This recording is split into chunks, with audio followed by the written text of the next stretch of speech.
विक्रम और धीरज बचपन के पक्के दोस्त थे, लेकिन दोनों का स्वभाव बिल्कुल अलग था। विक्रम बहुत ही मेहनती था। वह रोज सूरज निकलने से पहले ही अपने खेतों में पहुंच जाता और दिन भर कड़ी धूप में मिट्टी के साथ मेहनत करता। वहीं दूसरी ओर धीरज बहुत आलसी था। उसे काम करना बोझ लगता था, इसलिए वह अपना ज्यादातर समय पेड़ की ठंडी छांव में सोने या गांव वालों के साथ फालतू गपशप करने में बिता देता था। विक्रम उसे बार बार समझाता कि मेहनत नहीं करोगे तो फल कैसे मिलेगा, पर धीरज हमेशा उसकी बात हंसकर टाल देता। काजल, आज खेतों पर थोड़ा ज्यादा समय लग जाएगा, इसलिए तुम मेरा खाना अभी तैयार कर दो। मैं उसे अपने साथ ही ले जाऊंगा और वहीं पेड़ की छांव में बैठकर खा लूंगा। जी, मैं अब भी खाना लाती हूँ। सब तैयार है, यह लीजिए आपका खाना, और भूख लगने पर इसे बैठकर खा लेना। आज खाने में भिंडी की सब्जी रोटी है, जिसे खाकर आपकी सारी थकान मिट जाएगी। अच्छा ठीक है, अब मैं निकलता हूँ। तुम बच्चों को तैयार करके स्कूल छोड़ आना। आज मुझे लौटते हुए थोड़ी देर हो सकती है। आप फिक्र ना करें, मैं उन्हें स्कूल पहुँचा दूंगी। आप बस खेत पर अच्छे से सारा काम निपटाकर जल्दी घर लौट आना। अजी सुनिए, अब तो उठ जाइए, सूरज सर पर चढ़ चुका है। खेतों पर नहीं जाना क्या? सारा काम पड़ेदा है और तुम हो कि अभी तक घोड़े बेचकर सो रहे हो। क्या हो गया जो इतना शोर कर रही हो? अभी तो बहुत वक्त बाकी है, जरा आराम से उठने तो दो। क्यों इतनी जल्दी मचा रखी है? बिना चिल्लाए तुम उठते कहाँ हो? क्या खेतों की सुध नहीं लेनी? सारा दिन निकल गया है और तुम्हारी नींद ही पूरी नहीं हो रही। जा रहा हूँ भाग्यवान, इतना शोर मत मचाओ, अभी तो वक्त है। खेत अपनी जगह पर ही मिलेंगे। अजी सुनिए, समय किसी का इंतजार नहीं करता, इसीलिए यह सुस्ती छोड़िए और खेतों की सुध लीजिए। अगर आप इसी तरह हाथ पर हाथ धरकर बैठे रहे तो फसल बर्बाद हो जाएगी और हमें आने वाले समय में बड़ी मुसीबत झेलनी पड़ेगी। ठीक है बाबा, ठीक है, मैं जा रहा हूँ, पर कम से कम मुझे आराम से खड़े होकर तैयार तो होने दो। आखिर इतनी जल्दी भी क्या मची है? मैं खाना परोस रही हूँ, आप जल्दी से हाथ मुंह धोकर आ जाइए। अब और देर मत कीजिए, खेत की राह देखनी है। पूरे गांव में हमारी फसल सबसे पीछे रह जाती है। सिर्फ आपके इसी पुराने आलसपन की वजह से सब हमसे आगे निकल गए। अरे भाई, अब चुप हो जाओ, सुबह से तुम्हारा भाषण खत्म ही नहीं हो रहा। जा रहा हूँ भाई, पहले जरा अच्छे से नहा धोकर तैयार तो होने दो। खाने में बस यह दाल चावल ही रखे हैं क्या? कोई सूखी सब्जी नहीं बनाई क्या? हर रोज एक जैसा खाना खाकर अब तो मेरा मन ऊब गया है। पैसे होंगे तभी तो सब्जी आएगी। पिछली बार की फसल से जो मामूली रकम बची थी, उसी से यह गुजारा हो रहा है। अब आपको रोज यही दाल चावल खाने को मिलेंगे। अगर सब्जी की चाहत है तो खेतों में पसीना बहाकर नई फसल तैयार कीजिए, वरना आगे यह भी नहीं मिलेगा। तुम्हारे ताने सुनने और बहस करने से तो अच्छा यही है कि मैं यह दाल चावल ही खा लूं। अच्छा ठीक है, अब मैं सीधा खेतों पर ही जा रहा हूँ ताकि तुम शांत हो सको। बड़े उतावले लग रहे हो विक्रम भाई, क्या आज ही सारा काम खत्म करके दम लोगे? मेरी मानो तो बाकी हिस्सा कल पर छोड़ दो। इतनी भी क्या जल्दी मची है? बस भाई, थोड़ा ही काम बाकी है, आज इसे खत्म करके ही दम लूंगा। अगर आज जोताई हो गई तो कल बिना रुके खेतों में बीज डाल दूंगा, जिससे सारा काम समय पर निपट जाएगा। बाप रे, इतनी तेज धूप में तो पसीना छूट रहा है। इस तपती दोपहर में जुताई करना नामुमकिन है। बेहतर होगा कि थोड़ी देर यहाँ बैठकर सुस्ता लूं। जब धूप कम होगी तब काम करूंगा। उफ, काम करते करते पेट में चूहे दौड़ने लगे हैं। चलो पहले थोड़ी पेट पूजा कर ली जाए, क्योंकि खाली पेट तो मेहनत भी नहीं होती। एक बार शरीर में ताकत आ जाए, फिर दोबारा से जुताई का काम पूरी तेजी से शुरू करूंगा। जैसे ही विक्रम ने भोजन करने के लिए डब्बा खोला, उसके सामने एक वृद्ध साधु आकर खड़े हो गए। साधु के चेहरे पर एक अजीब सी चमक थी, जिसे देखकर विक्रम अपनी भूख भूल गया और तुरंत उनके सम्मान में, अरे बेटा, बहुत भूख लगी है, कुछ खाने को मिलेगा।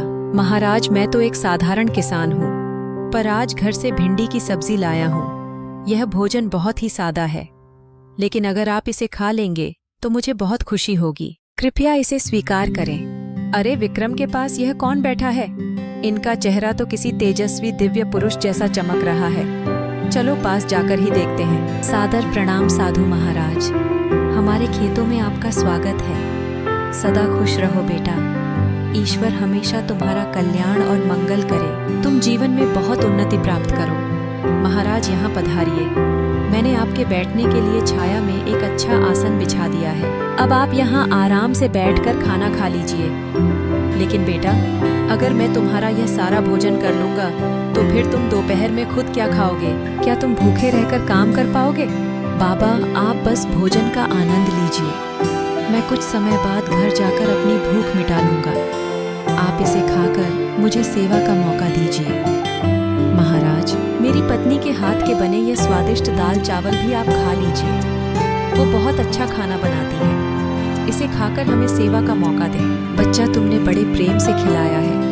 मेरी भूख मिटाने के लिए तुम्हारा बहुत आभार और तुम्हें ढेर सारा आशीर्वाद। तुम जीवन में सदा सुखी और संपन्न रहो। धन्यवाद की कोई बात नहीं बाबा, यह तो हमारा बड़ा भाग्य है कि हमें आपकी सेवा करने का मौका मिला। बस अपना हाथ सिर पर रखिए ताकि फसल अच्छी हो और घर में बरकत बनी रहे। मेरा आशीर्वाद तुम्हारे साथ है। याद रखना कि मेहनत करने वाले किसान की कभी हार नहीं होती। तुम्हारी श्रद्धा देखकर मेरा मन भर आया है, इसीलिए आज मैं तुम्हें अपनी तरफ से कुछ खास देना चाहता हूँ। महाराज, यह छोटे बीज देखने में बहुत अलग लग रहे हैं। क्या यह किसी ऐसी अनोखी फसल के दाने हैं जिसे हमने आज तक कभी अपने खेतों में नहीं बोया? इन बीजों को साधारण मत समझना, यह अद्भुत शक्तियों वाले जादुई बीज हैं। बस श्रद्धा के साथ इन्हें अपने खेतों में लगा देना, फिर तुम्हारी हर दिली ख्वाहिश और इच्छा अपने आप पूरी होने लगेगी। महाराज, हम आपके इस कीमती उपहार के लिए दिल से आपके बहुत शुक्रगुजार हैं। मैं इन बीजों को बहुत संभाल कर रखूंगा और रोज समय पर पानी देकर इनकी अच्छे से सेवा करूंगा। साधु महाराज, एक बात समझ नहीं आई, अगर यह जादुई बीज हैं तो इन्हें उगाने के लिए इतनी ज्यादा भागदौड़ और मेहनत करने की क्या आवश्यकता है? क्या इनका चमत्कार बिना मेहनत के नहीं दिखता? जादू का असली फल केवल उन्हें मिलता है जो धैर्य और परिश्रम के साथ काम करते हैं। इन बीजों में अद्भुत शक्ति है, लेकिन इन्हें हर दिन तुम्हारी मेहनत की सी चाहिए, तभी यह तुम्हारी झोली खुशियों से भर पाएंगे। महाराज, हम समझ गए कि मेहनत ही असली जादू है।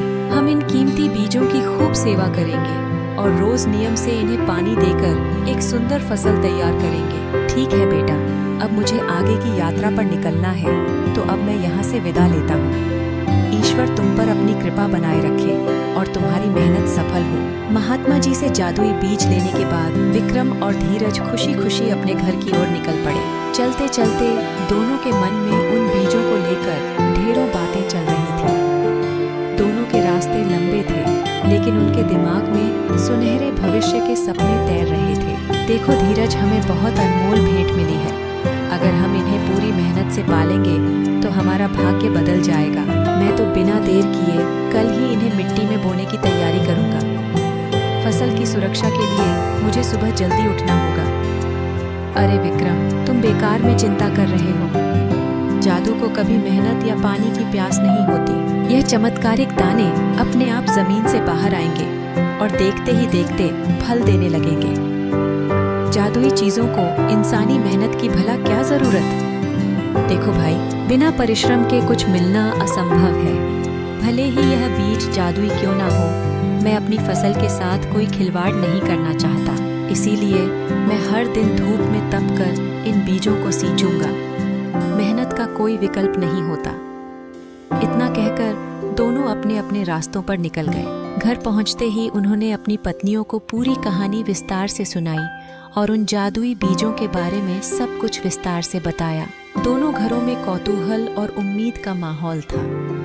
अरे वाह, यह तो बड़े सौभाग्य की बात है। भगवान ने हमारी सुन ली और सहायता के लिए उन महात्मा जी को भेजा है जिन्होंने आपको यह अनमोल और चमत्कारी बीज भेंट स्वरूप दिए। अब हमारे सारे दुख दूर हो जाएंगे। काजल, तुम बिल्कुल सच कह रही हो। उनके चेहरे का तेज देखकर लगा कि साक्षात भगवान ने दर्शन दिए हैं। बाबा के कहे अनुसार मैं इन बीजों की जी जान से सेवा और रखवाली करूंगा। मैं इसमें कोई कसर नहीं छोड़ना चाहता। अरे वाह, यह तो बहुत शुभ समाचार है। अब हम दिन रात एक करके खूब मेहनत करेंगे।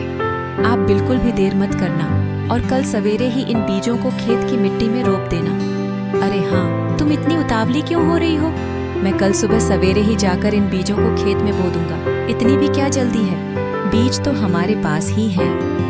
काजल, मैं आज खेत में थोड़ा ज्यादा समय बिताऊं। साधु बाबा ने जो जादुई बीज दिए हैं उसे आज मैं खेत में बोने जा रहा हूँ। मुझे लगता है अगर हम इस बीज की अच्छे से देखभाल करें तो हमें बहुत लाभ मिलेगा। जी, यह तो बहुत नेक काम है। आप जल्दी खेत के लिए निकल जाइए और यह लीजिए आपका दोपहर का भोजन। काम के बीच थोड़ा समय निकालकर इसे आराम से खा लेना। भगवान आपके काम में बरकत दे। क्या आप अभी तक नींद में ही हैं? उन जादुई बीजों की तो कल बहुत चर्चा कर रहे थे। अब जल्दी उठकर उन्हें खेत में लगा भी आइए। शुभ काम में इतनी देरी भला किस काम की? सारा दिन यूं ही बीत जाएगा। हाँ, भाग्यवान उठ रहा हूँ। इतना क्यों चिल्ला रही हो? सुबह सुबह सोने भी नहीं देती। अरे जी, आप जिस तरह बेफिक्र होकर सो रहे थे, मुझे लगा कहीं आप उन जादुई बीजों का सपना ही तो नहीं देख रहे। असलियत में खेत पर जाने का कोई इरादा है भी या नहीं, मुझे सब अच्छी तरह याद है। नहीं, मैं कुछ नहीं भूला हूँ। मुझे सब अच्छी तरह याद है। तुम तब तक जल्दी से खाना लगा दो। मैं बस अभी तैयार होकर हाथ मुंह धोकर आता हूँ। दोनों अपने अपने खेतों में बीज बो देते हैं। विक्रम ने पूरी श्रद्धा से जमीन तैयार की, जबकि धीरज ने बस जैसे तैसे गड्ढा खोदकर बीजों को डाल दिया। शाम को जब दोनों घर लौटे तो पत्नियों ने उत्सुकता से पूछा, जी, खेत का काम पूरा हो गया ना? आपने उन जादुई बीजों को मिट्टी में अच्छे से दबा तो दिया? हाँ काजल, मैंने बीजों को मिट्टी में लगा दिया है और पानी भी दे दिया। कल सुबह मैं फिर जल्दी खेत जाऊंगा, क्योंकि पौधों का जितना ध्यान रखेंगे वे उतने ही बढ़ेंगे। पौधों को भी बच्चों की तरह पालना पड़ता है। तुमने आज खेत में बीज बोए, उसे सही से बो दिया ना? और खेतों की अच्छे से सिंचाई कर दी थी ना? हाँ, मैंने उन चमत्कारी दानों को मिट्टी में डाल दिया है। बाबा वाले बीजों से अब सुंदर पौधे निकलेंगे। उसे सही से बो दिया ना? और खेतों की अच्छे से सिंचाई कर दी थी ना? नहीं, आज मुझे समय नहीं मिला। बीज बोते बोते शाम हो गई। अब कल जाकर पौधों को जी भरकर पानी पिलाऊंगा। पर बाबा ने कहा था कि हमें इन्हें रोज प्यार से पानी देना होगा। अगर हम ख्याल नहीं रखेंगे तो यह बड़े कैसे होंगे? पौधों को शुरुआत में नमी की बहुत जरूरत होती है। अरे तुम घबराओ मत, वह जादुई बीज है, उसे कुछ भी नहीं होगा। तुम तो बस ऐसे ही फिक्र कर रही हो। साधु बाबा ने कहा है कि बीज जादुई है, मेहनत के बिना कुछ भी हासिल नहीं होता। तुमने देखा नहीं विक्रम कितनी लगन से अपने खेत में काम करता है। अगर तुम भी मेहनत करोगे तो हमारे खेत में भी अच्छे फसल आएंगे। मैं कल पक्का खेतों को पानी दे दूंगा। आज देर हो गई थी, पर कल सब ठीक कर दूंगा। तुम बेवजह बात का बतंगड़ मत बनाओ। विक्रम ने अपने बीज को खेत में बो दिया और हर दिन उसे पानी देने लगा, उसकी देखभाल करने लगा। उसने अपने बीज को ऐसे सींचा जैसे वह उसका बच्चा हो। वह सुबह की पहली किरण से लेकर शाम के धुंधलके तक खेत में पसीना बहाता था। दूसरी ओर धीरज ने भी बीज बो दिया, लेकिन उसने सोचा कि बीज तो जादुई है, इसलिए उसे ज्यादा मेहनत करने की जरूरत नहीं। उसने सिर्फ कभी कभार ही अपने खेत में पानी डाला और बाकी समय आराम करता रहा, ताश खेलता रहा और सोता रहा। कुछ महीनों बाद मौसम बदला। विक्रम के खेत में सुंदर सुंदर आलू की फसलें आईं, जो देखने में बहुत ही मोटी, ताजी और हरी भरी थी। उन आलू का साइज आम आलूओं से काफी बड़ा था। उन्हें देखकर विक्रम बहुत खुश हुआ। विक्रम ने यह बात घर जाकर अपनी पत्नी को बताई। उसकी पत्नी भी बहुत खुश हुई और वह दोनों आलू की फसल निकालने के लिए एक साथ अपने खेतों में आई। खेत का नजारा वाकई अद्भुत था। अरे वाह, यह सब्जी कितनी बढ़िया आई है। इतने मोटे ताजे आलू देखकर मजा आ गया।